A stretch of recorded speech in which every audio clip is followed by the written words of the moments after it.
Ok, donc c'est parti, la présentation de l'appli My Racing Coach et je partage mon écran. Voilà, je partage mon écran et vous voyez bien l'application à mon téléphone, c'est ça. Tu me confirmes, Guillaume? Oui, on est bon. Ouais, ok, parfait, parfait, parfait. Euh, alors, cette application, quelques mots dessus. Je pense qu'il y en a qui la connaissent déjà. Je sais qu'il y en a qui la connaissent déjà. En fait, la finalité de cette application, c'est de pouvoir traiter automatiquement les données de course. Et c'est vraiment quelque chose qu'on a développé depuis maintenant un peu plus d'un an qu'on est dessus. Et on commence d'avoir de bons résultats. Mais vraiment, l'idée derrière ça, c'est de ne pas rouler sans utiliser ces données. On est d'accord qu'aujourd'hui, tout le monde a accès à ces données. Vous avez tous des AIM ou des Alphano. C'est d'ailleurs une question que je pose. Euh, qu'est-ce que vous utilisez comme système? Je veux bien le savoir aussi dans le chat. Donc, si vous mettez ça, cette info, ça va aussi m'aider sur la présentation. OK? Donc, on a tous des données, et en fait, ces données, bah, ça peut être plus ou moins compliqué de les traiter, ça peut être plus ou moins utile de le faire. Dans tous les cas, ce que on souhaite, moi, ce que je souhaite, c'est que chaque pilote ait accès à l'intérieur de ces données, à l'exploitation de ces données. Et évidemment, ceux qui me connaissent savent que je fais beaucoup d'analyses, c'est pas si évident que ça, et donc cette application doit servir, va servir à vous donner, restituer des informations directement sur votre roulage. Et donc, je vais vraiment démarrer, vous montrer les analyses, à quoi ça correspond, analyser IBM, on peut aussi les importer directement depuis Alphano. Et je vais vous montrer ce que ça donne sur des rapports d'analyse qui ont été effectués récemment. Euh, voilà. Pour vraiment comprendre comment on exploite les data, comment on restitue en fait l'information. Stéphane, t'as des petits bugs en termes de micro. On n'entend pas bien, c'est ça? Non. Par moment, non. Quand ça mouline, pas vraiment. D'accord. Mais là maintenant, c'est bon, par exemple, si je fais rien. Là, c'est bon. C'est bon. OK. Donc, alors, j'ai simplement ouvert une analyse et qu'est-ce que fait cette analyse? Ici, vous voyez, il y a un circuit qui est déjà découpé avec différents secteurs. Et en fait, la première chose que fait l'analyse, elle vous donne vos secteurs. Elle découpe les secteurs automatiquement. Alors, ça peut avoir l'air de pas grand-chose. C'est un peu plus complexe qu'il n'y paraît parce que les secteurs qu'on découpe, ils sont représentatifs. C'est-à-dire, ceux qui font de l'analyse de données avec moi le savent, on va aller de frein à frein ou on va avoir peut-être une succession de virages quand on est sur des chicanes. Dans tous les cas, la découpe du secteur, la découpe du circuit en secteur, elle est faite à partir de vos données. Donc, c'est pas quelque chose qui est propre au circuit, c'est quelque chose qui est propre aux données. Et si vous faites des analyses pour différents pilotes, que vous utilisez par exemple l'application pour des pilotes, on va dire, de KZ et des pilotes de Mini 60, eh ben, on n'aura pas exactement les mêmes secteurs, ce qui est logique puisque le kart ne se comporte pas de la même manière. Donc il y a déjà dans ce premier calcul une certaine intelligence, on va dire, sur le découpage. En tout cas, ça le fait automatiquement, vous n'avez pas à vous poser la question. On a quatre types de secteurs: prioritaire, vigilance, maîtrisée, neutre. Et en fait, c'est là où vous allez trouver votre première source de performance. Puisque ce qu'on va faire sur ce premier tableau, c'est vous recalculer votre tour théorique secteur par secteur. Donc prioritaire, c'est là où vous avez le plus à gagner. Vigilance, alors ici, je crois qu'il n'y en a pas sur cet exemple-là, mais vigilance, c'est quand on a fait quelque chose de bien, mais on ne l'a fait qu'une fois. Et si on l'a fait qu'une fois, bah, potentiellement, on peut perdre du temps sur les autres. Maîtriser, c'est quand vous avez 4, 5, 6 secteurs qui sont toujours dans une fenêtre de quelques centièmes de seconde. Et puis neutre, c'est quand, bon, il n'y a pas trop ni à gagner ni à perdre, il faut mieux se concentrer sur autre chose. On donne le résumé. Donc, le meilleur tour ici, c'était le tour 12. Le meilleur théorique, 52,36. Et on a 44 centièmes, donc un peu plus de 4 dixièmes à gagner. Ça, c'est une première info qui est importante. On va récapituler les temps au tour et vous expliquer comment atteindre ce meilleur tour théorique. Et en fait, ce meilleur tour théorique, tour par tour, on voit au tour 14, sur le secteur 1, on peut gagner 17 centièmes. 10 sur le secteur 3 peut gagner 13 centièmes, etc. Et on voit que sur certains tours, on n'a que 2-3 centièmes à gagner, on n'a pas grand-chose à gagner. On va aller se concentrer sur les secteurs prioritaires, et puis on va voir quel type d'information on peut trouver ici. Alors, ici, on a un enchaînement de virages. Donc, ça va être un petit peu particulier. On a un enchaînement de virages. Et en fait, sur la première image, vous avez la trajectoire. Alors, on distingue ici un petit peu de vert derrière le violet. Par convention, le vert, c'est toujours le meilleur tour. Et le violet, toujours le meilleur secteur. On a repris un petit peu le purple sector là en Formule 1 et le vert là aussi de la Formule 1. Vous avez l'écart sur le rayon. Donc ici, en fait, la trajectoire est un petit peu plus serrée ici, mais c'est pas très significatif. On va avoir la vitesse mini dans cet enchaînement. La vitesse mini qu'on a, c'est 57,5 et 58,4. Pareil, il n'y a pas un gros écart là-dessus. C'est peut-être pas là où on va faire le plus de différence. La vitesse maxi, c'est exactement la même chose. Très peu de différence. Et puis, vous avez le freinage. Donc là, la première info qu'on donne, et il faut la comprendre, c'est le chiffre donc par rapport au début du secteur et pas par rapport au début du virage. C'est-à-dire plus le chiffre est grand, plus on freine tard. Plus le chiffre est court, plus on freine tôt. Pourquoi on le calcule de cette manière-là? Parce que le début du virage, en fait, on ne le connaît pas particulièrement. Encore une fois, on traite vos données, on ne traite pas le circuit, on traite vos données. Donc c'est pour ça qu'on découpe au début du secteur et en fait, on calcule par rapport au début du secteur une chose. Au début du secteur, par rapport au début du secteur, on va calculer et on va vous donner votre distance. Tout ça est expliqué dans l'appli. Voilà. La distance de déclenchement est mesurée par rapport au début du secteur et pas par rapport au début du virage, etc., etc. Vous trouvez toutes ces infos. Et puis, on vous donne également la valeur avec laquelle vous avez freiné. Donc ici, on voit qu'on commence à avoir une petite différence assez significative entre le meilleur tour et le meilleur secteur. Donc, ces informations-là, pour l'instant, elles sont relativement brutes. Et en fait, c'est à vous, en tant que pilote, de comprendre là où il y a le plus d'écart. Et ici, sur cet exemple très précis, on voit qu'en fait, quelque part, avec le tour violet, donc le meilleur secteur, on aurait un peu moins freiné et probablement laissé un petit peu plus rouler dans un enchaînement. Ce qui n'est pas illogique. Dans un enchaînement, si on garde de la vitesse, qu'on laisse rouler le kart, là il s'agit d'un kart, très certainement qu'on va aller un petit peu plus vite. Donc voilà en fait ce type d'information qu'on restitue directement en 30 secondes.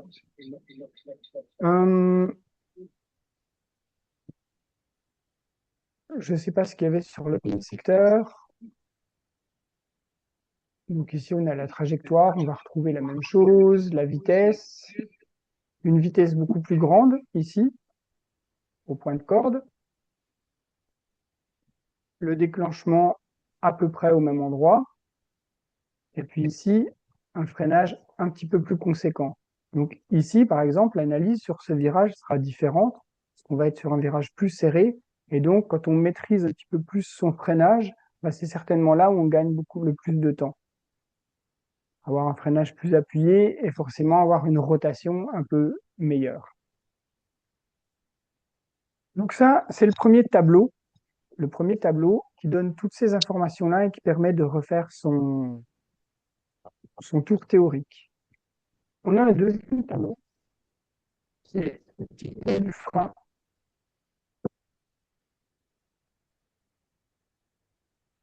Voilà, je vais laisser charger. J'ai laissé charger ça.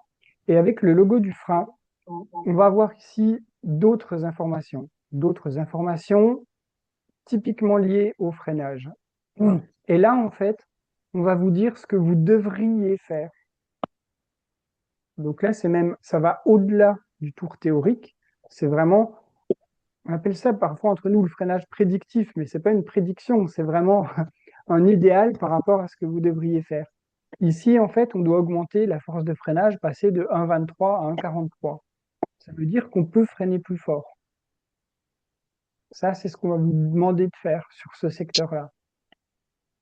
On a tous les points de freinage qui sont identifiés sur les tours, alors avec les distances. Et ici, on freine en gros de 70 mètres à 80 mètres. Le déclenchement du freinage est très régulier parce que on va uniquement utiliser les tours qui sont les plus représentatifs. Donc là, c'est le vert, c'est celui-là qui prime. On a un calcul et en fonction de la distance de freinage, on va avoir des choses qui vont varier évidemment d'un secteur à l'autre, d'une analyse à l'autre. Mais en tout cas, on vous donne ici ce que vous devriez faire sur le freinage. Là, par exemple, on est dans la cible, c'est parfait. On n'a rien à dire là-dessus. Euh, Ici, on va avoir un petit peu plus de régularité parce que on a deux types de points de freinage en fait. Donc toutes ces informations là, je vous les donne comme ça. Elles sont évidemment à mettre en relief avec le type de circuit, là où on est et ce qui s'est passé. Mais il faut savoir que c'est quand même assez puissant ce calcul de freinage parce que c'est un calcul de freinage relativement idéal par rapport à ce qu'on devrait faire pour vraiment gagner du temps. Donc on a deux choses. Une, on sait reconstruire son théorique et deux, on sait analyser complètement son freinage.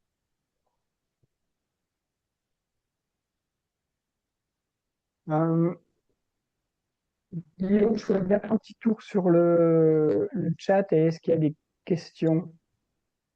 Oui, alors je vais prendre juste rebondir sur la toute dernière, parce que elle fait référence au tableau avec les points sur le freinage, qui n'est pas Oui, clair euh,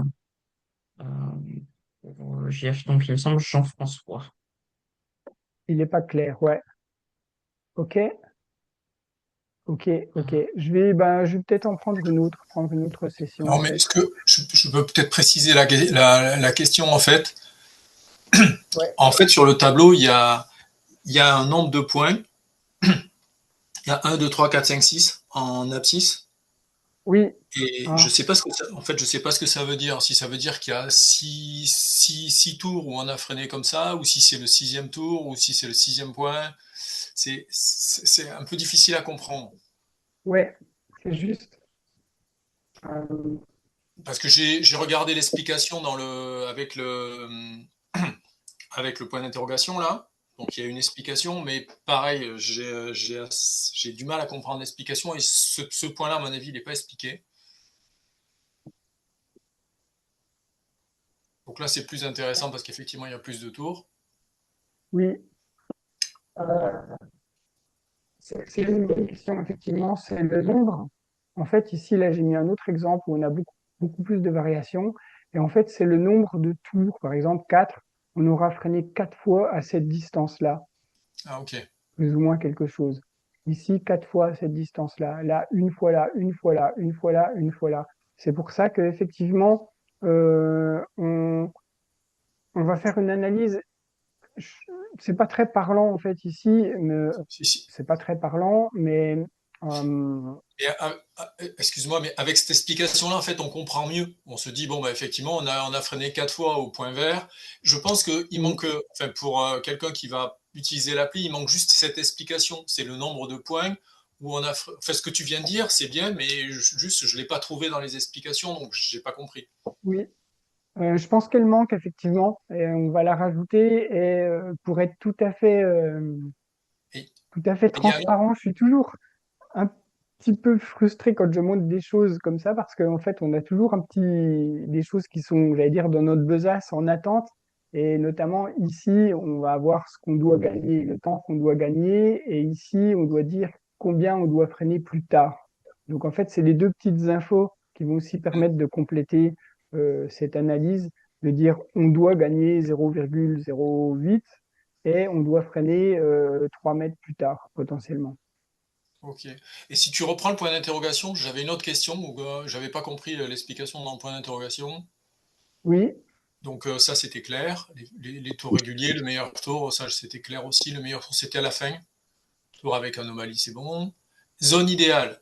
Là, j'ai pas compris où elle était la zone idéale en fait. oui. euh, la zone idéale, eh ben, effectivement, elle est pas affichée, c'est ce qui manque en fait. Ok, On va, bon, bah, on va, on va c'est vous pour ça. définir la zone idéale. Donc Très bien. il y a un côté on est en retard et l'autre côté on est un petit peu en avance. Mais bien vu pour ce partage-là, Jeff. Ouais. Dans les questions qu'on avait, les secteurs sont plutôt des virages, non? Oui, globalement, oui. Euh, En fait, globalement, les secteurs sont des virages, c'est-à-dire on va de frein à frein, donc on embarque un virage. Alors parfois deux, ça dépend de la configuration du circuit, mais globalement, on va essayer d'isoler un virage après l'autre. Comment vous définissez qu'il n'y a pas il n'y a pas à gagner sur le secteur? Alors, comment on définit qu'il n'y a pas à gagner sur le secteur? C'est on regarde tous les tours en fait. Et donc, chaque secteur, on lui donne un temps, tour par tour. Et donc, on évalue en fait la différence. Et s'il y a peu de différence, bon, on dit que c'est pas très important. Et si c'est le meilleur tour, le meilleur secteur, bah, c'est très bien. Et je sais plus quelle était la question. Comment on définit si l'écart, voilà. En fait, on fait une matrice par secteur et par tour. Et on regarde là où on a fait le meilleur. Euh, Autre question, ça se déclenche uniquement pour les points de freinage au final. Oui, les points de freinage, c'est ce qui conditionne presque tous nos calculs. Euh, et donc, comment est défini le secteur? Alors, la règle de base, c'est de frein à frein. Donc, à partir du moment où on détecte un point de freinage jusqu'au point de freinage suivant, et on y a ajouté toutes les exceptions. Là, par exemple, sur le circuit de Varennes, ben, le premier freinage, il intervient ici, mais on a embarqué la ligne droite avec. Et puis là, on a un passage qui est à fond, on l'embarque avec. Euh, et on a toujours ces petites exceptions pour ne pas se retrouver avec des secteurs trop courts. Si vous avez un secteur qui fait 2 secondes et quelques, entre 2 et 3 secondes, on va pas voir de différence et ça va perturber plutôt qu'autre chose. Donc par exemple, ça, on va l'enlever. Ou si on se retrouve des fois qu'on a des portions assez longues avec un secteur sur une piste de karting, on va dire qui fait 12 secondes, bah en fait 12 secondes, c'est trop long. Donc dans ce cas-là, même s'il n'y a pas un gros freinage net, on va couper un changement de direction, un changement droite-gauche, par exemple. Donc il y a quelques petites subtilités comme ça, mais globalement, je pense de toute façon, c'est à tester circuit par circuit, mais globalement, on va retrouver un virage à peu près sur un secteur. Euh, la valeur cible en G doit tenir compte du type de matériel, karting à boîte, sans boîte, voiture. Le programme récupère cette information dans les sessions téléchargées. Alors, alors ça c'est notre, j'allais dire notre secret, c'est pas notre secret parce que je vais vous l'expliquer. Mais effectivement, on se base uniquement sur les données qui sont rentrées. On n'a pas de référence particulière qui fait que vous devez renseigner, par exemple, je suis en KZ avec des pneus Vega blancs, etc. Non, en fait, c'est la courbe que vous rentrez, vos données, qui vont nous faire définir une cible de freinage. Il y a beaucoup, faites-moi confiance, il y a beaucoup de calculs, beaucoup j'allais dire, d'intelligence. C'est pas moi qui l'ai fait, donc je peux me permettre de dire ça dans le calcul pour pouvoir redéfinir un idéal. Et en fait, basiquement, hein, ceux qui ont déjà fait des datas avec moi, je sais qu'il y en a ce soir qui connaissent les datas, vous savez qu'on a une certaine forme idéale de freinage. Si on est en voiture, on doit avoir un V. Et en fait, on va éliminer tout ce qui fait pas partie d'un V propre. Donc on recrée un V propre et c'est cette notion-là qui va nous donner la valeur cible. Donc c'est vraiment un calcul à partir des données que vous avez rentrées. Si les pneus sont usés, ça va en tenir compte naturellement, parce que le calcul va se baser avec les valeurs que vous avez. Donc, pour être tout à fait transparent sur comment on exploite ça, le côté très positif, c'est que si la piste est froide, s'il pleut, si vous avez des pneus usés, bah en fait, ça va en tenir compte.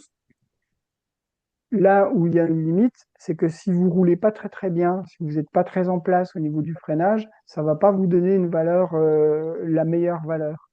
Donc, alors c'est un côté qu'on peut prendre comme limitatif. Moi, j'aime bien le prendre dans le sens où ça permet de progresser. C'est que si vraiment on n'est pas en place sur un virage, bah, progressivement, on ne va pas vous donner une valeur, j'allais dire, énorme que vous ne pouvez pas atteindre, mais on va vous donner une certaine progressivité. Pourriez-vous mettre en exemple dans les points d'interrogation la perfection à atteindre dans les graphiques? Redis la question, pardon, je n'ai pas entendu. Pourriez-vous mettre en exemple dans les points d'interrogation la perfection à atteindre dans les graphiques? Sur les graphiques de freinage ou sur les graphiques de freinage, en fait, je pense, hein. C'est comme ça que je l'interprète aussi. Ouais. Sur le graphique de freinage, sur ce premier tableau, ça c'est la cible à atteindre. Donc on va dire que la perfection, je mets un petit guillemet avec, ce sera 1,65 par rapport à 1,34. Et puis ce qui doit la perfection ici, ce serait 147 mètres. Voilà, par rapport à ça. Et ici, on va, encore une fois, c'est quelque chose qui arrive d'ici une bonne grosse semaine. On va vous le dire explicitement par rapport à ton meilleur tour, tu dois freiner 3 mètres plus tard. Voilà. Ça, c'est l'information qu'on va vous donner. OK? Et ici, tu peux augmenter la force de freinage. On ira par rapport au meilleur tour. Donc, ici, c'était tour 18. Tu dois augmenter de temps. C'est ça qu'on fait. Donc, pour l'instant, le calcul, on ne l'a pas restitué à 100%, mais ça arrive semaine après semaine. Autre question, la cible est le meilleur freinage théorique ou le meilleur réalisé sur la session importée? Alors la cible, c'est pas du tout quelque chose qui est réalisé ni sur le théorique ni sur la session importée. C'est vraiment quelque chose qui est calculé par rapport au potentiel du kart, au potentiel de la voiture, au potentiel du pilote. Donc c'est vraiment ça. Il faut vraiment comprendre que c'est une cible à atteindre. En fait, ce que ça vous fait ici, c'est votre coach qui vous dit, écoute, à cet endroit-là, il faut que tu freines plus fort. Donc, si on peut freiner plus fort, évidemment, on comprend aussi qu'on peut freiner plus tard. Donc, c'est vraiment ça que ça dit. Et comment vous prenez en compte tous ces facteurs pour le définir? Je redis la question, je n'ai pas entendu. Comment vous prenez en compte tous ces facteurs pour le définir? Euh, En fait, on tient compte de la vitesse d'entrée, de la vitesse minimum, de la manière dont on freine. Et à partir de cette manière de freiner, on va recréer on va recréer une courbe. Donc là, je peux pas vous en dire beaucoup plus parce que d'une part, c'est assez compliqué, mais il y a des calculs, ouais, des calculs vraiment complexes qui sont faits là-dessus pour recréer une courbe idéale. Mais en gros, euh, on tient compte de la vitesse d'entrée, de la vitesse minimum, de l'énergie qui est dissipée. Et en fait, c'est ça qui nous permet de reconstruire un freinage. Ouais. Moi, je peux vous donner un exemple si vous voulez, parce que j'ai utilisé l'appli là quand j'ai fait une endurance avec un autre pilote. Oui, Donc je on veux était bien, tous Jeff. sur le même kart, à peu près dans les mêmes conditions. Et en fait, quand j'ai comparé les datas, euh, lui, il avait une force de freinage cible qui était plus forte que la mienne en fait. Et il avait, en fait, il appliquait un freinage plus fort que le mien, mais nos cibles étaient différentes. C'est-à-dire qu'avec le même kart, deux pilotes différents, les cibles sont différentes parce qu'en fait, effectivement, on t'analyse tout un tas d'autres paramètres qui font que bah, la cible, elle dépend du pilote aussi. Oui. il y a ça, et puis il y a les vitesses. Si les vitesses sont un petit peu différentes, la vitesse d'entrée et la vitesse mini est différente, effectivement, on n'aura pas tout à fait le même résultat. Ça tient compte de tous ces paramètres-là, ouais. Ouais, ok. Merci pour l'intervention en tout cas. Voilà. Est-ce qu'il y a encore d'autres questions sur le sujet? Semble pas. On peut passer à la suite. Ok. Eh ben, donc là, c'est vraiment le cœur de l'application. On est d'accord. Euh, Cela dit, cette application, elle fait beaucoup plus de choses que ça aussi. Elle va vous permettre de vraiment d'être votre carnet de bord de pilote. Alors, évidemment, on veut avoir une information, on va avoir une information de coaching, on l'a tout de suite. Et en fait, vous avez la possibilité de la garder en mémoire. Cette appli, elle peut devenir vraiment votre mémoire. Donc, euh, sur la page d'accueil, en fait, du menu, on a des journées de course, analyse de données, c'est ce qu'on vient de faire, team, véhicule, formation, etc. Les journées de course, c'est vraiment fait pour répliquer. Vous avez votre programme de course, journée d'essai, session 1, session 2, session 3, session 4. Vous pouvez tout rentrer ce que vous voulez. Alors, c'est pas une obligation de le faire. On peut très bien utiliser l'appli et juste analyser ces données, utiliser l'information et puis on passe à autre chose. On n'est même pas obligé d'enregistrer. On peut vraiment s'en servir comme quelque chose, juste un conseil à l'instant T, mais on a la possibilité de tout garder en mémoire. Vous définissez dans une journée de course, je vais vous montrer. Donc là, j'ai plein de journées de course. J'espère que j'ai des bons exemples.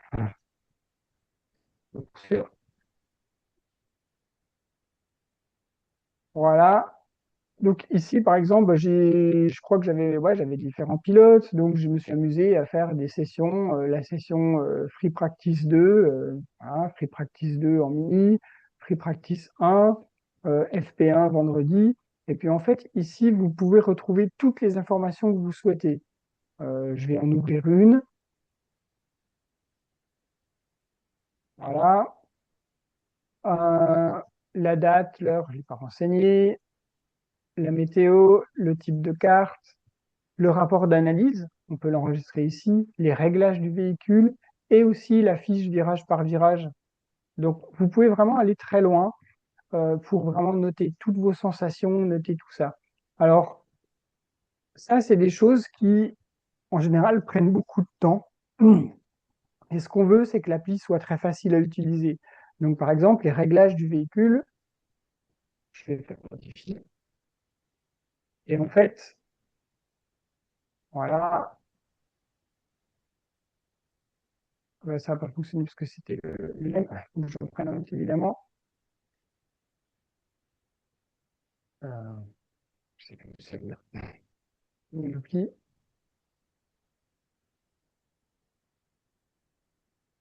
Voilà. En fait, à partir d'un réglage de base, vous allez pouvoir changer un seul paramètre s'il n'y a qu'une chose qui a changé. Par exemple, si on a roulé alors ici avec deux raidisseurs au lieu de quatre, voilà, ce que je vais faire différemment, je fais sur mon A. Pas dû faire ça, deux. C'est bon, voilà. En fait, voilà, j'ai fait ça et j'ai terminé. Tout le reste, c'était identique, j'ai rien changé. En une seconde, on peut changer sa fiche de réglage sans avoir à tout réécrire. Donc ça, c'est pratique. Il faut le préparer à l'avance.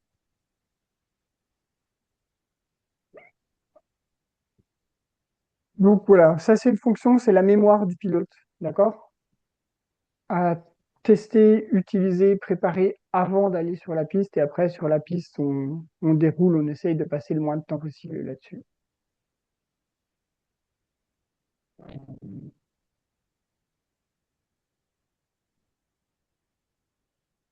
Je reviens ici. Les teams, ça c'est intéressant. Si vous avez plusieurs pilotes avec vous et que vous êtes team manager ou si vous êtes à deux, c'est que vous pouvez créer une équipe. Là, par exemple, j'ai des équipes. Et en fait, dans cette équipe, bon, ici, j'ai qu'un pilote. Mais en fait, je peux aller chercher directement ces données. Donc, si vous connaissez l'adresse mail de votre pilote, de votre copain, vous lui envoyez une info qui reçoit dans ses notifications et vous faites partie du groupe. Vous pouvez accéder directement à ces données pour comparer les choses. Évidemment, ça, c'est important de le faire. Euh, les véhicules, c'est ce qui permet de créer ces fiches de réglage, créer ces véhicules à faire en amont, hein. Je vais... Par contre, je voudrais bien vous montrer les formations. Une petite formation. En fait, on a pas mal de petites choses. On a des sessions d'échauffement, des sessions de sophrologie. Il y en a un qui font de la sophrologie avec Charlène. Euh, et puis, on a tous les guides. Donc, tous les guides d'utilisation de l'appli, ils sont présents ici. Alors, on sait que cette appli est un petit peu technique, qu'il y a pas mal de choses qui sont un peu complexes. Ben, forcément, quand on fait de l'analyse en automatique, il y a des sessions des séquences à respecter. Donc, tous les guides sont ici accessibles directement. Donc, ça, c'est plutôt pas mal. Ça permet aussi de compléter, on va dire, l'info du pilote avec la partie physique, la partie sophrologie. Et pour l'instant, il y a pas mal de choses en sophro. On va en rajouter. Il y a les tests physiques, etc., etc. Euh, Qu'est-ce que je Est-ce que tu pourrais peux nous parler ajouter? un petit peu de l'import des données dans l'application? Ouais, je peux parler de l'info. Ouais. Yes, Bert. Thank you for coming. We'll keep in touch and I will explain you later a bit more. Thank you. Merci à Berthe d'être venu. Euh, je peux expliquer effectivement ça et en fait, je vais le faire. Alors, je vais pas le faire moi avec mon téléphone parce que si je le fais avec mon téléphone, il faut que je me connecte en Wi-Fi, etc. On ne le verra plus à l'écran. Donc, je vais le faire directement avec le site, vous montrer un petit peu les infos sur le site. Ça permet de faire un petit tour dessus aussi. Alors, j'arrête le partage et je repartage, on va dire, mon écran complet. Là, et ici.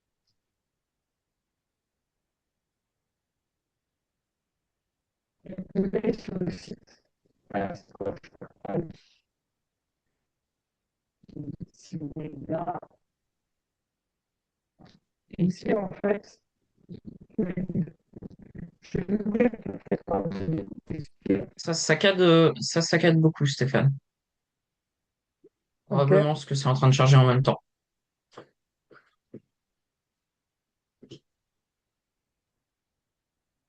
Est-ce que là, c'est revenu ou c'est toujours pas bon pour le son? Là, on est bon. On est bon. Donc, on va commencer par Alphano. En fait, Alphano, euh, on on n'a pas besoin de l'ordinateur pour charger ces données. Si vous utilisez Alphano, vous avez peut-être déjà l'application ADA qui est disponible sur votre téléphone et vous pouvez charger en fait les fichiers sur ADA, donc sur votre logiciel ADA. Et dans le logiciel ADA, Alphano nous a ajouté une fonction. C'est plutôt cool. Alors ici, vous avez les petites opérations à faire. Un, il faut cliquer là. Deux, vous choisissez le fichier et vous cliquez ici sur ce petit bouton. Trois, vous arrivez sur CSV. Et ensuite, il y a envoyer directement dans votre compte MyRacingCoach. Et donc là, première fois, vous renseignez votre adresse mail, votre mot de passe, et hop, c'est envoyé. Donc c'est vraiment super pratique. C'est que vous pouvez l'envoyer directement depuis l'application ADA sur l'appli MyRacingCoach. Avec le logiciel Alphano Pro Analysis, pour ceux qui ont l'ordi, c'est même encore plus simple. Vous cliquez avec le bouton droit sur le fichier Alphano et dans la liste déroulante, il y a envoyer vers tout en bas, exporter vers. MyRacing Coach. Donc là, c'est encore plus simple. Mais il faut l'ordi. Je vous montre IM.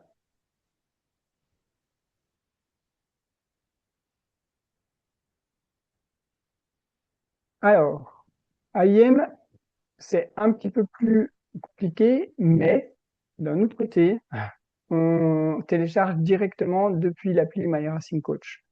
Donc, vous avez la fonction importer depuis le boîtier IM. Ça a un petit peu changé graphiquement. C'est très grave. Et il faut que vous connectiez votre téléphone au Micron ou au Solo. Donc, avec le Wi-Fi, parce que c'est comme ça que ça se passe. Donc, on ouvre les réglages du Wi-Fi, on se connecte avec le Wi-Fi exactement comme on ferait avec Ray Studio. Voilà. Ici, on choisit l'AIM. On dit je suis connecté. Et à partir de ce moment-là, vous allez avoir le bouton vert qui vous le confirme.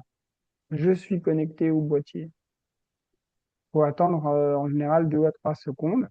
Et ensuite, vous avez l'ensemble de vos fichiers ici. Faites attention à certaines choses. C'est que ceux qui utilisent les AIM et les Micron le savent. Si vous lancez par exemple votre moteur dans le stand, ça va vous enregistrer un fichier de quelques secondes qui n'a pas de tour valide. Et en fait, il faut faire attention à ne pas télécharger ces fichiers-là parce qu'évidemment, on ne sait pas les analyser, ça n'a pas de sens. Donc, repérez bien les fichiers qui ont ici 23 tours. Là, un tour, c'est pas un fichier valide. Alors, on l'affiche, on est obligé parce qu'on affiche tout ce qu'il y a dans le boîtier, mais c'est pas un fichier valide. Et on a déjà eu, je vous le dis, parce qu'il y a déjà eu quelques personnes qui nous disent, ah, mais je comprends pas, je télécharge un fichier, ça marche pas, etc. Il faut un nombre minimum de tours, il nous faut au minimum 3 tours valides pour qu'on puisse faire des calculs. Donc forcément, si vous êtes en dessous de 3 tours, ça fonctionne pas. Donc faites attention. On choisit le fichier. Donc on a choisi le fichier, voilà, ici. Et une fois qu'on a ça, il y a une opération un peu délicate quand on est sur Android. Il faut se déconnecter du boîtier AIM. Donc à ce moment-là, le mieux, c'est de l'éteindre. On éteint une fois qu'on a effectué le transfert, une fois qu'on a effectué le transfert, là, on est déconnecté. Et à partir de ce moment-là, ça se charge automatiquement et on peut analyser. Euh, c'est relativement bien expliqué sur l'appli. Je vais essayer de...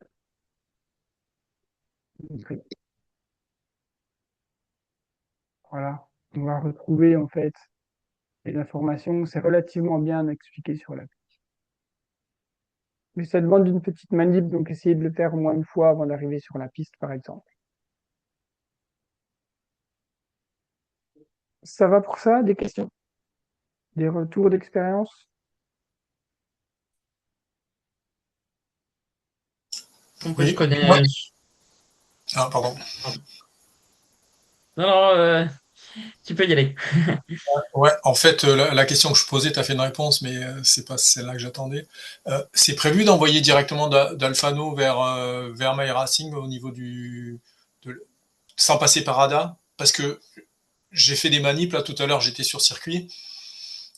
Donc, il y a une session, elle n'est pas passée directement du téléphone. J'étais sur le circuit, donc avec mon téléphone, je l'ai téléchargé sur ADA, je l'ai balancé sur MyRacing, et là, ça a tourné, puis ça n'a pas fait. Donc, par contre, effectivement, j'ai un tour au pit qui est un peu long. J'ai oublié de couper.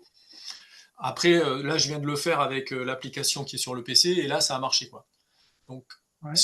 j'ai pas mal de cas, de cas où je télécharge dans l'appli, dans MyRacing, où j'arrive pas à l'ouvrir. J'en ai sur une dizaine de sessions, j'en ai au moins deux ou trois qui marchent pas. Je peux t'envoyer ces sessions pour que tu jettes un coup d'œil et que tu regardes d'où ça peut venir ou pas? Ouais, je veux bien. Je veux bien, ouais, effectivement. Parce que c'est pas prévu qu'on se connecte directement au boîtier Alphano. Ça, c'est pas prévu. Aujourd'hui, les échanges qu'on a avec Alphano, ils préfèrent nous faire des fonctions pour qu'on passe par leurs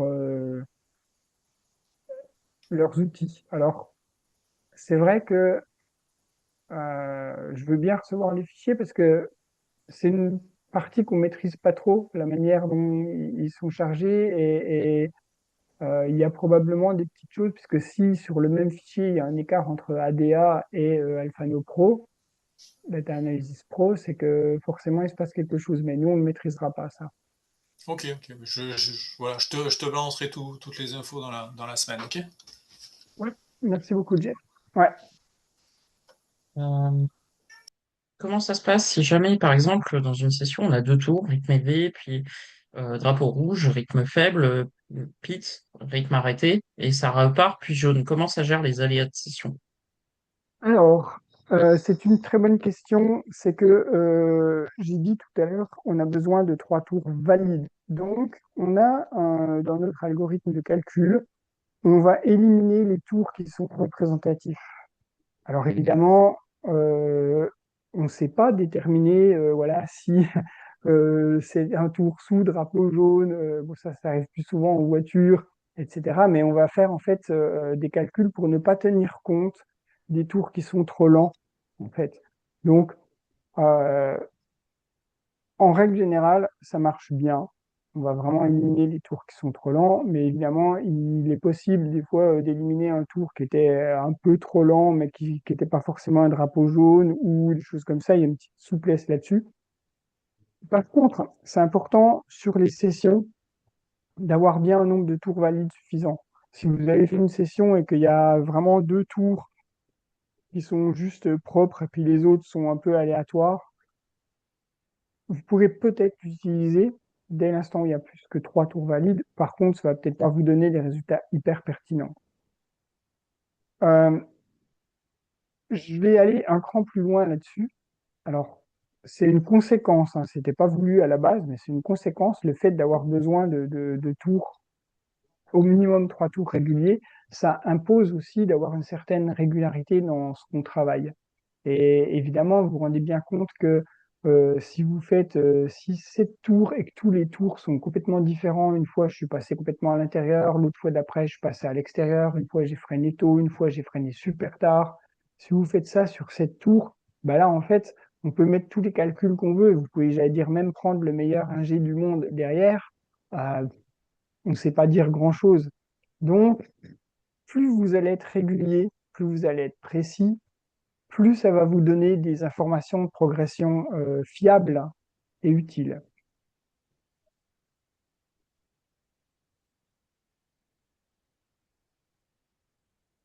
Euh, donc, il y avait,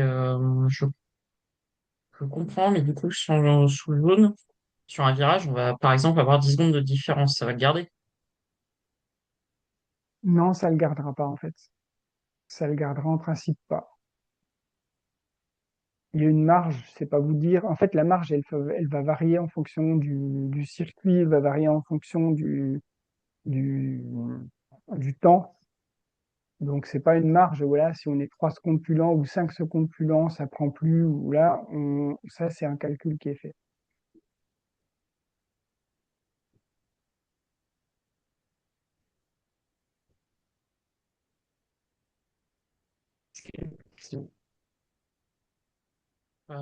Pas d'autres questions pour le moment. Ok. Eh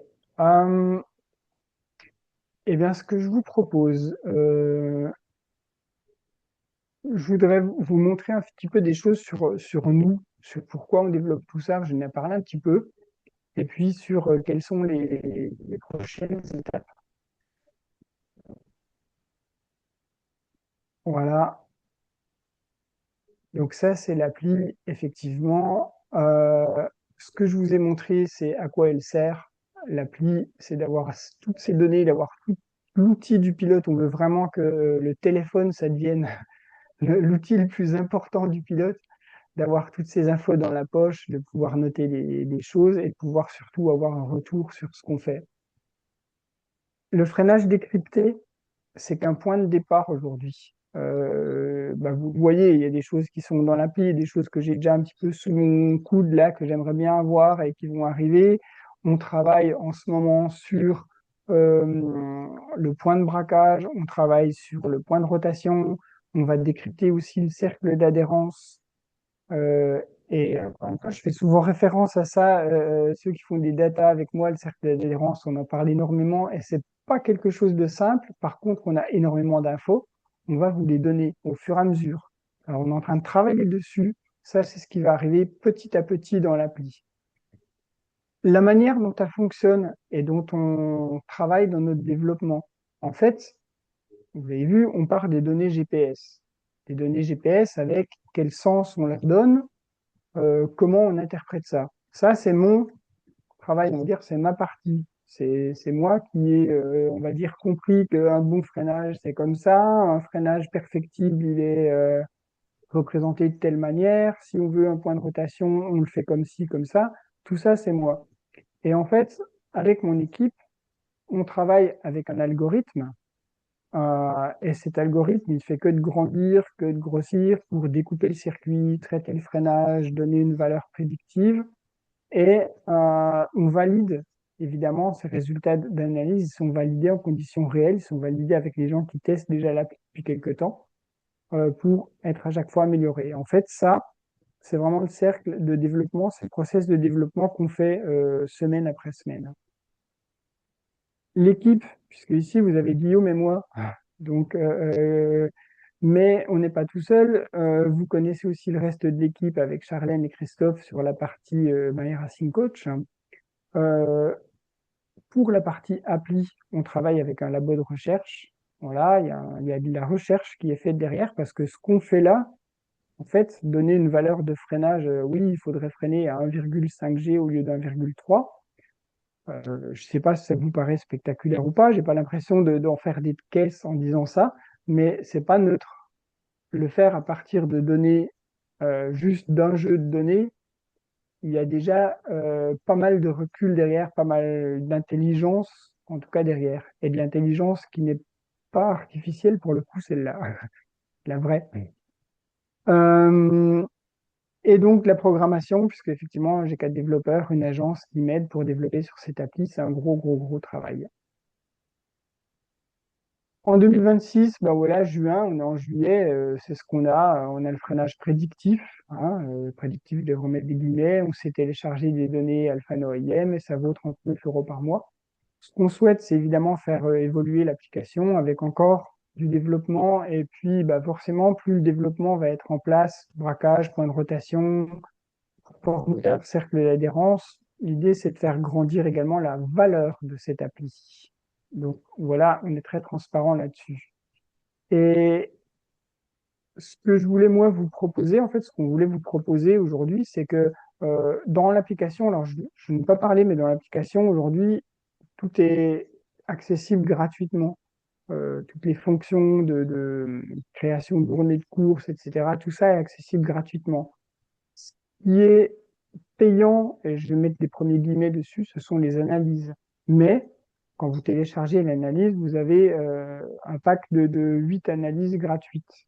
Donc ça permet déjà quand même d'avoir presque 2 journées de course où on peut tester session après session. Ce qu'on veut, c'est vraiment que vous sachiez la valeur de ce que peut apporter l'appli sans trop de restrictions. Et après, en fait, vous avez le choix de commencer à acheter un nombre d'analyses, j'en ai besoin de 5, j'en ai besoin de 12 ou alors illimité. Et ce prix-là, 39 euros par exemple, c'est illimité. Avec ça, vous pouvez faire autant d'analyses que vous souhaitez dans le mois.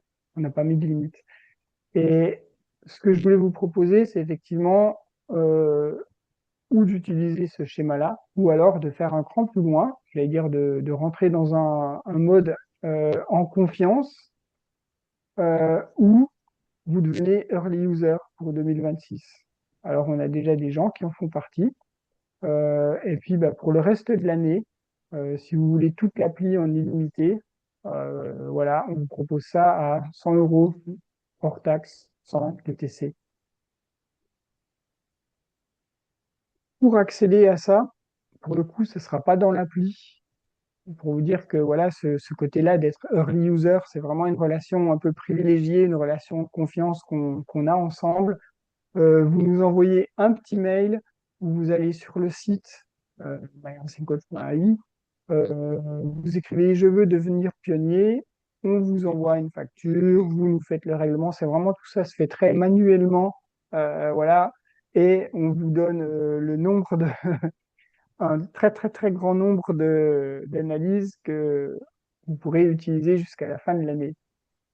Voilà comment on fonctionne avec ça.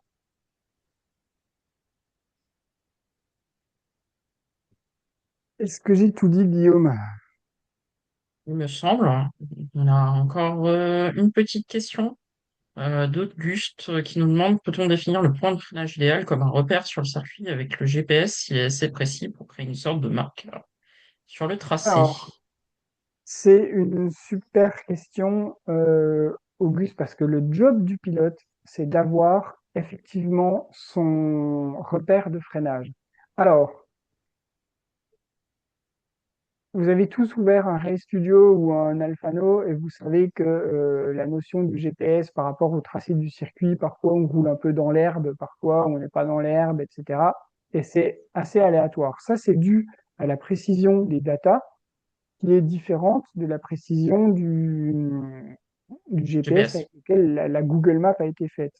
Et si même à l'extrême, si vous utilisez une Google Map, vous utilisez une autre map, vous allez avoir des petits décalages. Donc, la réponse courte, on ne sait pas vous dire ce repère de freinage, il est en face du panneau 50 mètres. Ça, on ne sait pas vous le dire. Par contre, le job du pilote, c'est de savoir que, ah, je suis 6 fois là sur ce truc-là, ça correspond à mon repère visuel. Donc, le job du pilote, c'est de prendre son repère visuel et après de l'associer avec l'appli. C'est pas l'appli qui va vous dire c'est au pneu bleu qu'il faut freiner. Alors, j'ai une Mais c'est une super petite remarque. question. Ouais, j'ai une petite remarque sur ce sujet. En fait, Oui, j'utilisais Adapro avant pour faire des préparations sur circuit et avoir les courbes par courbes, là, les faire avec des photos que je prenais sur l'application. Et ouais, depuis quelques temps, en fait, j'ai encore la vieille application, je l'avais gardée en mémoire. En fait, sur la vieille application, on peut vraiment plus zoomer que sur la nouvelle. Et avec le zoom qu'on a sur la nouvelle, en fait, les trajectoires, on voit pas bien la différence entre deux trajectoires. Enfin, ça, je sais que c'est pas chez toi, mais il y a eu un changement au niveau d'AD Pro. Et le zoom, mm, il est beaucoup moins zoom qu'avant, quoi. Et quand on ouais, veut préparer un circuit, c'est difficile de voir les différences de trajectoire. On n'est pas mieux qu'avec le téléphone, presque. ouais. Je sais pas si tu as En remarqué fait, ça. euh, j- j'en tiens pas beaucoup compte dans mes analyses. Donc, parce que je sais que c'est pas super, super précis. Là, on sort un petit peu du contexte, mais c'est une thématique qui est importante parce que le repère, en fait, tout ce qu'on dit là, en fait, par exemple, quand on donne une distance de freinage, on dit voilà, c'est 17 mètres à partir de ça, ou on va vous dire il faut freiner 3 mètres plus tard. En fait, c'est plus tard par rapport à quoi? Et cette notion de référence, de repère, ça, c'est primordial pour le pilote. Donc, de toute façon, c'est un job qui est à faire avec tous les moyens à disposition. Le logiciel, c'est un petit peu tangent. Si on a une vidéo, c'est très bien. Ça remplacera jamais le track walk. On a le droit d'aller marcher sur la piste quand elle est fermée. Ouais, Voilà, mais et de voir plein par, de choses. par exemple, tu vois, la dernière fois, on était au Muret. On avait préparé le circuit parce que c'est loin, donc on avait bien préparé notre truc. J'avais identifié des points de freinage par rapport à des datas que j'avais récupérées d'un autre pilote. Et ensuite, on a Oui, été sur la piste et on avait la base avec effectivement les trajectoires qui étaient plus ou moins précises par rapport à, à Alpha Pro, au logiciel. ouais, Et ensuite, on a effectivement, on avait quelques points de repère que j'avais notés, et ces points de repère, on les a retrouvés ou pas sur la piste. Mais oui, effectivement, maintenant, avec le peu de détails qu'il y a, on a du mal à trouver ces points de repère. Des fois, on voit que oui. on voit que sur le circuit, il y a un petit truc, on se dit ça, c'est un point de repère. Après, c'est pas forcément là où on va freiner, mais celui-là, on se dit celui-là, ce point de repère, on le prend comme point de repère et ensuite Nico, on Lana, s'ajuste par rapport à ça. est-ce qu'il y en a un qui Oui. peut préparer à Euh, manger là? Je n'arrive pas. ouais, j'ai coupé là. Effectivement, c'est un grand débat parce que, en plus, Jeff, toi, tu avais suivi les formations, donc le point de repère, les repères, on en parle pendant un petit moment quand même. Ouais, ouais. Et effectivement, il y a aussi encore d'autres choses qui vont rentrer en ligne de compte. c'est que entre un pilote et un autre, on regarde pas forcément au même endroit. On n'a pas les mêmes choses qui nous sautent aux yeux. Et puis, alors en karting, ça va encore parce que les vitesses sont à peu près les mêmes choses, mais en voiture, moi j'ai déjà vu ça, je l'ai vraiment vu, vécu, où dans ma série, je faisais un coaching avec certains pilotes qui étaient un petit peu moins bien. Puis moi, je leur dis, bah, écoute, je freine à peu près à 110 mètres. Et le pilote me dit, oh, moi, je freine, je suis quasiment à 100 mètres. Je dis, mais c'est pas possible. Les datas, regarde, il y a 30 mètres d'écart mesuré. Ça peut pas être possible. En fait, c'est le champ de vision après qui va jouer. Ouais. Donc, Je suis tous ces d'accord. paramètres-là sont complètement intangibles. Et au final, c'est un petit peu tout le sel du truc, c'est qu'il faut raccrocher à quelque chose de physique sur la piste, un trait de peinture, une marque, un pneu ou quelque chose. Et que, en fait, ce truc-là va être très variable parce qu'il va dépendre de la perception du pilote, il va dépendre de tout ça. Mais bon, on pourra en parler pendant plus longtemps encore de ça, mais c'est le job du pilote de prendre cette paire.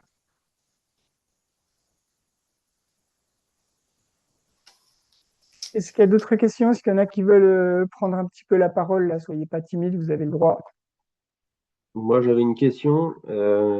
L'appli, à la base, on pouvait comparer des analyses de deux pilotes différents, par exemple, sur un même circuit. Oui, Là, est-ce qu'on peut toujours le faire ou pas? Ça fait un moment, moi, j'ai pas testé oui, l'appli. oui, oui, bien sûr, on peut toujours le faire. Je l'ai pas montré, mais effectivement, on peut toujours le faire. C'est-à-dire, quand on fait son analyse, on va choisir une analyse, et en fait, c'était en haut à gauche. Est-ce que je l'ai encore? Je vais regarder si vous le retrouvez. Et vous pouvez comparer, en fait. Donc, on peut toujours comparer, en fait. Je vous le remontre. Je repartage un petit coup rapidement, parce que ça, c'est quand même vachement important. Partager. Là, sur la Hop, page d'analyse de session, il y a deux options, c'est soit analyser une session, soit comparer des sessions. c'est ça. Voilà. Donc, la comparaison fonctionne toujours. Donc, évidemment, hein.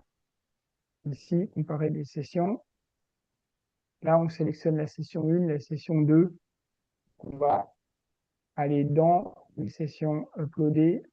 Alors, moi, j'en ai des milliers parce que j'ai testé des tas de trucs. Je ne sais plus lesquels appartiennent à qui. Et évidemment, il faut que les sessions appartiennent au même circuit. On peut comparer un Alphano avec un AIM à une condition, c'est que l'Alphano reconnaisse le même circuit.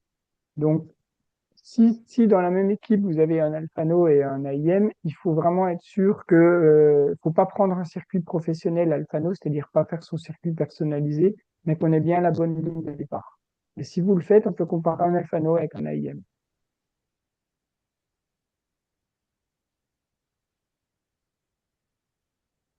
Non seulement ça marche et on a plein d'infos, évidemment, qu'on peut comparer d'une session à l'autre, c'est vraiment top. Merci pour la question, Johan. Et, enfin, du coup, j'avais une autre question qui allait avec ça. Parce Ouais, qu'on a vu tout à l'heure, si on fait une analyse d'une session et que l'appli nous dit de freiner 3 mètres plus tard. Donc, ouais, par exemple, elle nous dit que le freinage, c'est à 13 mètres. Le truc, c'est que si on refait une session derrière, il va recalculer les points de début de chaque secteur. Et donc, si on a freiné plus tard, peut-être que l'appli va pas nous dire qu'on a freiné à 13 mètres, mais elle va nous dire qu'on a freiné à 14 mètres parce que l'appli a recalculé les points de départ. oui, puisque l'appli, alors oui, oui, l'appli en fait se base sur le meilleur tout de ce que tu fais. Mais effectivement, quand tu fais une comparaison et après tu prends une autre session, on va pas garder en mémoire la première. Donc forcément, on recalcule les choses. C'est toujours par rapport à ta session actuelle. Et Ouais, si tu fais une comparaison, on va se baser on va prendre la meilleure des deux pour recalculer les secteurs.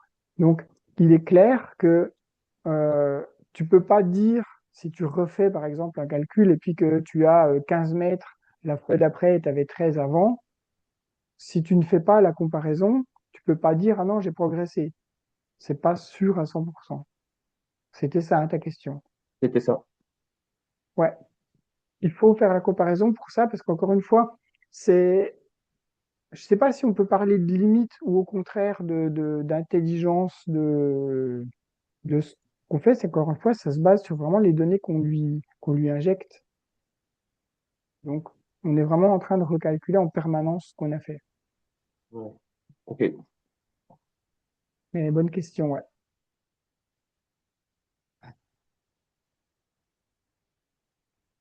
Est-ce qu'il y en a d'autres qui, si on veut proposer à un équipier cette application pour lui vendre ça, l'outil est calculé par rapport à soi-même. J'ai pas bien compris, Xavier.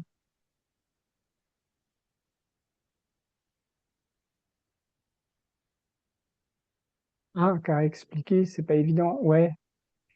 Euh, En fait, par expérience, le fait de se comparer, d'avoir ça, indépendamment de l'appli, mais quand on compare ces data, quand on compare entre deux pilotes, ça permet d'enrichir son bagage, ça permet de Bah, je t'en progresser parlerai pour les plus. deux. Et Je t'en parlerai plus. Ludo, tu avais une question? Non, je crois Anthony. Ouais.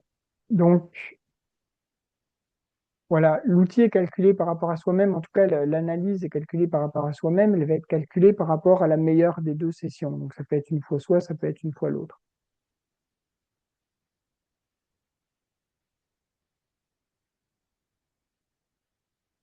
Ouais. Est-ce qu'il y a d'autres questions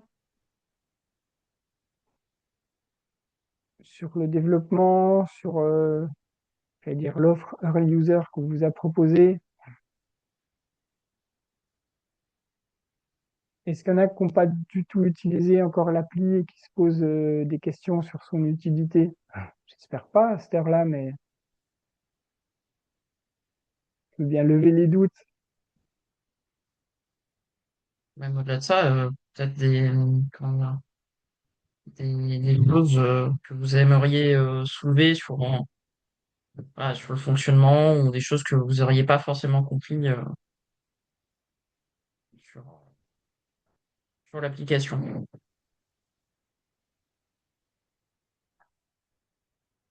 Ok. Bon, dans tous les cas, Guillaume, tu peux même remettre mon adresse mail, hein, mais je pense que vous l'avez. Dans tous J'étais en les train cas, d'écrire. n'hésitez pas. Ah, t'es en train de l'écrire, ça c'est la télépathie. C'est On n'est pas l'un à côté de l'autre. à 4 Dans tous ans. les cas, n'hésitez pas à nous faire vos retours parce qu'effectivement, pour nous, c'est très précieux de pouvoir faire évoluer cette appli. Et puis, bah, même pour vous, je dirais, il peut y avoir un côté un petit peu excitant, un côté un petit peu sympa d'avoir la possibilité d'influer sur le développement, d'avoir la possibilité d'avoir un petit peu la mainmise sur des améliorations.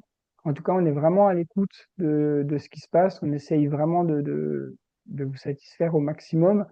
Et puis, encore une fois, le but, c'est que chacun ait dans sa poche le conseil qu'il mérite quand on roule. Voilà.